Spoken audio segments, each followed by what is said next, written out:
Assalamualaikum warahmatullahi wabarakatuh. Perkenalkan, saya dari anggota kelompok 6 akan mempresentasikan tentang pendekatan analitik.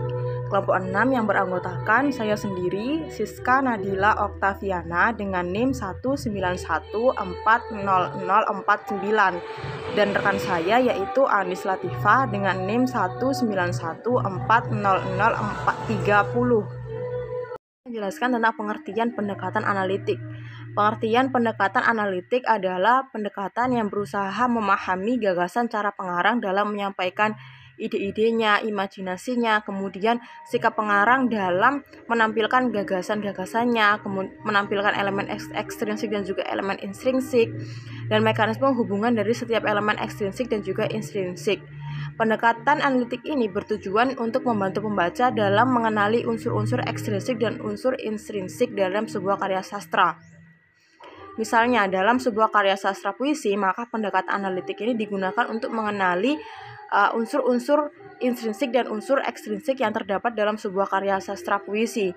Nah, unsur intrinsik dalam sebuah karya sastra puisi terdiri dari tema, rasa, nada, amanat, gaya bahasa, rima, tipografi, imaji, dan juga kata konkret. Sedangkan unsur ekstrinsik dalam sebuah puisi yaitu unsur sosial, unsur biografi, dan juga unsur kemasyarakatan.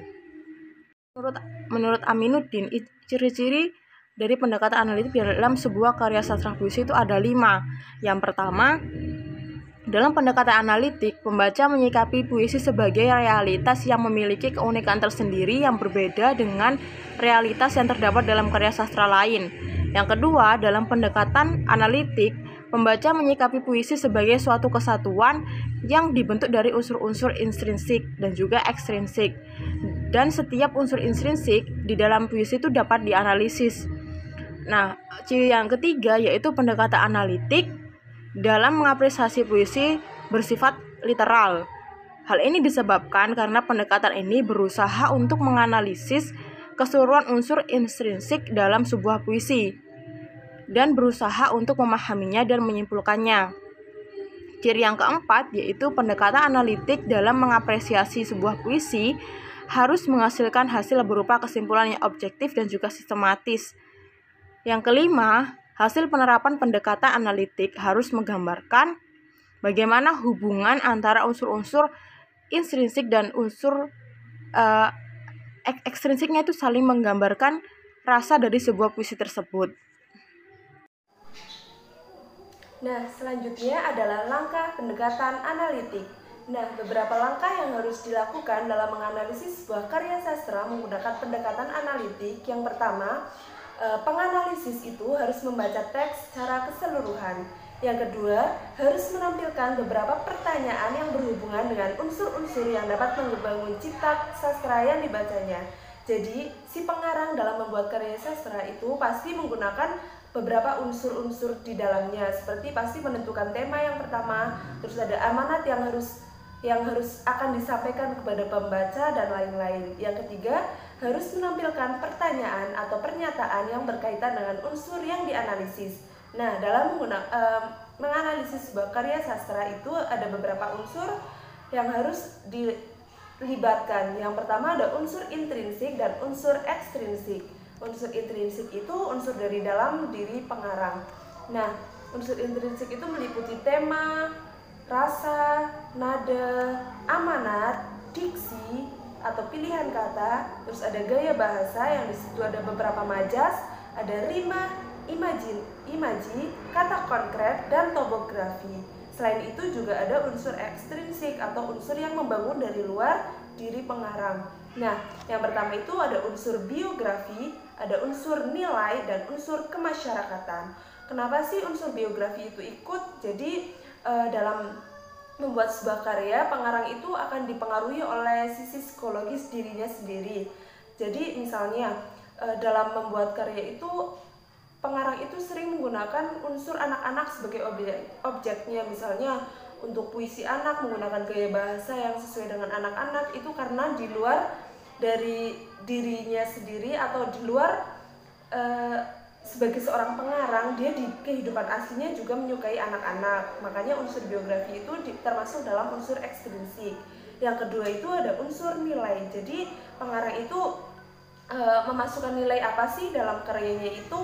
Nah, yang ketiga itu ada unsur kemasyarakatan. Nah, unsur kemasyarakatan itu misalnya dalam sebuah karya yang dituangkan dalam sebuah puisi itu mengandung unsur yang berhubungan nggak sih dengan masyarakat, dan apakah ada unsur sosialnya, seperti itu. Terus langkah yang selanjutnya adalah dalam menganalisis kita itu harus membaca ulang, karena membaca ulang atau berusaha menganalisis kembali setiap unsur yang ada supaya tidak ada yang ketinggalan atau tidak tercantum dalam pengaplikasian unsurnya. Misalnya dalam gaya bahasa itu bisa saja kita kurang teliti, misalnya dalam majas yang ada harusnya kita tulis, malah kita nggak analisis. Yaitu contoh penerapan pendekatan analitik dalam mengapresiasi sebuah karya sastra puisi. Kami kelompok 6 menyiapkan puisi yang berjudul Kelinciku Manis. Kelinciku manis, datanglah segera padaku. Ayo cepatlah manis, ada makanan lezat untukmu. Halus bulumu sehalus sutra, bening matamu sebening kaca. Jika engkau bermain bola, adikku ikut tertawa ria. Kelinciku sayang, kita mencari rumput di padang. Aku sayang padamu. Apakah engkau sayang padaku? Yaitu analisis unsur intrinsik dalam sebuah karya sastra puisi. Unsur intrinsik yang pertama yaitu tema. Tema dalam karya sastra puisi Kelinciku Manis yaitu kasih sayang. Analisisnya, puisi tersebut menggambarkan perasaan kasih sayang seorang anak kepada hewan peliharaannya yaitu kelinci yang manis. Unsur intrinsik yang kedua yaitu rasa. Rasa dari puisi tersebut yaitu bahagia dan juga bersenang hati atau ceria. Nah, analisisnya, puisi tersebut menggambarkan suasana hati seorang anak yang bahagia, yang senang dengan keberadaan hewan peliharaannya yaitu kelinci yang manis dan lucu. Yang ketiga yaitu nada. Nada dari puisi tersebut yaitu ringan dan juga ceria. Puisi tersebut dibawakan dengan menggunakan nada baca yang ringan dan juga ceria, karena puisi tersebut menggambarkan ungkapan rasa kasih sayang seorang anak kepada hewan peliharaannya yang manis dan lucu yaitu kelinci peliharaannya. Yaitu amanat. Amanat dari puisi tersebut adalah apabila kita memiliki hewan peliharaan, maka haruslah kita merawatnya dengan penuh dengan kasih sayang dan juga perhatian. Analisisnya, puisi tersebut menggambarkan jelas sekali ekspresi dari seorang anak yang sangat menyayangi hewan peliharaannya yaitu kelinci yang manis dan lucu, yang senantiasa merawatnya dengan penuh dengan perhatian dan kasih sayang. Seperti yang dikutip dari Larik, ada makanan lezat untukmu. Dari Larik tersebut sudah menggambarkan betapa sayangnya anak tersebut kepada hewan peliharaannya yaitu kelinci. Selanjutnya yaitu diksi. Diksi yang digunakan yaitu berupa Larik, bulumu sehalus sutra, dan matamu sebening kaca. Makna dari potongan Larik, bulumu sehalus sutra yaitu menjelaskan bahwa kelinci tersebut memiliki bulu yang sangat halus seperti kain sutra. Kemudian matamu sebening kaca memiliki makna bahwa kelinci tersebut memiliki makna yang sangat bening sehingga terlihat nampak seperti kaca. Yaitu gaya bahasa. Nah, pada puisi Kelinciku Manis menggunakan majas metafora, yaitu pada Larik, halus bulumu sehalus sutra, dan bening matamu sebening kaca. Analisisnya, pada Larik halus bulumu sehalus sutra, dan bening matamu sebening kaca menggunakan majas metafora karena membandingkan dua hal yang berbeda. Yang pertama adalah bulu dengan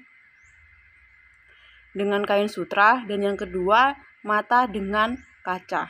Kemudian rima. Rima pada puisi Kelinciku Manis menggunakan rima baris. Untuk bait yang pertama menggunakan berima A B A B A A A, dan bait kedua berima A A B B. Analisisnya menggunakan rima baris atau rima bunyi di akhir Larik. Yaitu imaji. Imaji yang digunakan pada puisi Kelinciku Manis menggunakan imaji visual dan imaji taktil diraba. Nah, untuk analisisnya, imaji visual ditunjukkan pada Larik Kelinciku Manis dan bening matamu sebening kaca.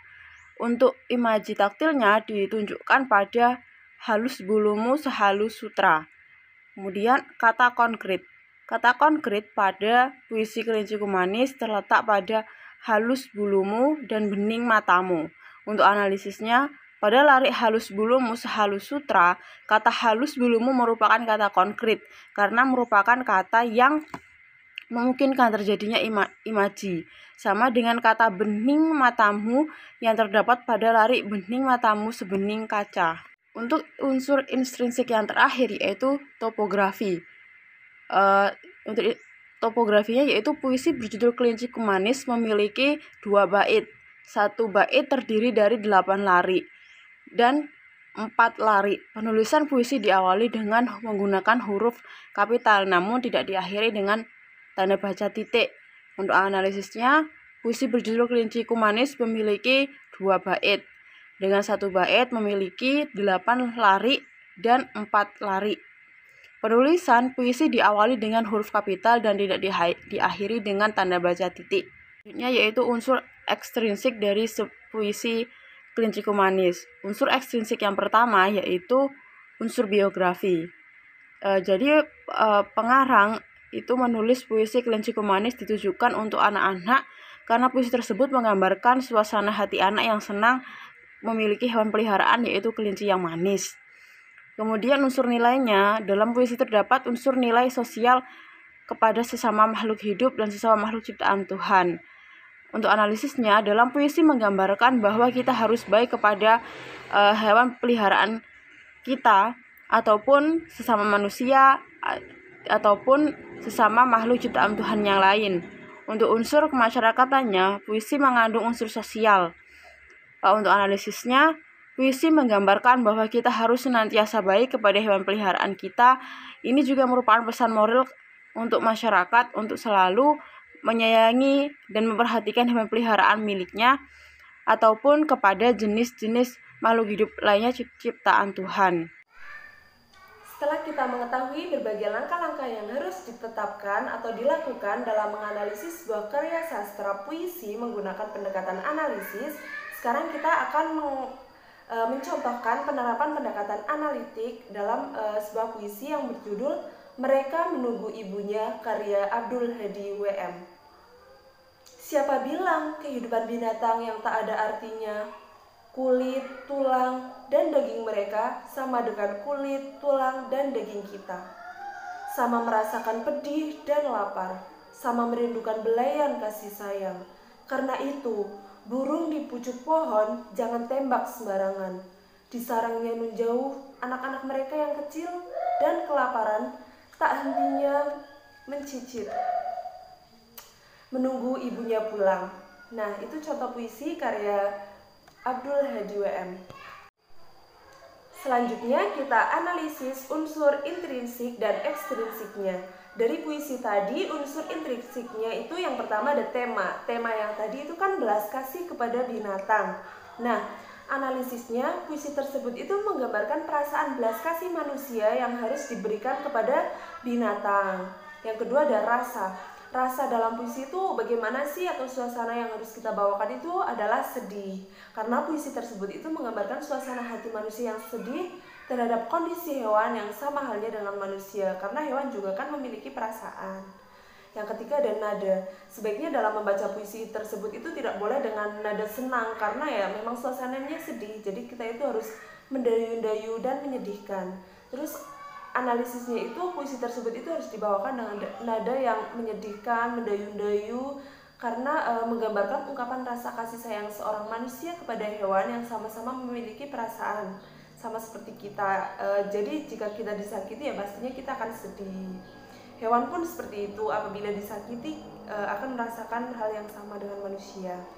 Kemudian amanat apa sih yang ada dalam puisi tersebut? Nah, jadi sebagai seorang manusia yang berperi kemanusiaan itu harus menjaga hewan, karena hewan juga makhluk ciptaan Tuhan.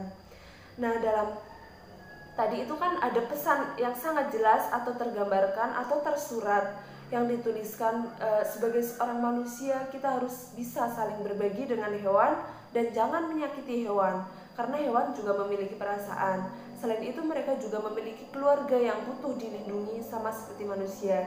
Tadi digambarkan dengan seekor burung yang menunggu ibunya. Kalau kita tembak ibunya, ya bagaimana kehidupan burung kecilnya, seperti itu. Kemudian ada rima. Dalam puisi tadi itu menggunakan rima baris a, di mana setiap belakang menggunakan huruf vokal A, belakang kalimat. Kemudian ada topografi, itu ada lirik, bait, dan tanda baca. Puisi berjudul Mereka Menunggu Ibunya itu memiliki 2 bait yang penulisannya itu diawali dengan menggunakan huruf kapital, namun tidak diakhiri dengan tanda baca titik. Unsur ekstrinsik dari puisi tersebut yaitu yang pertama ada unsur biografi. Dalam puisi tersebut itu merupakan genre puisi anak-anak yang dari mulai kalangan sekolah dasar. Artinya anak-anak kelas atas atau 4-6.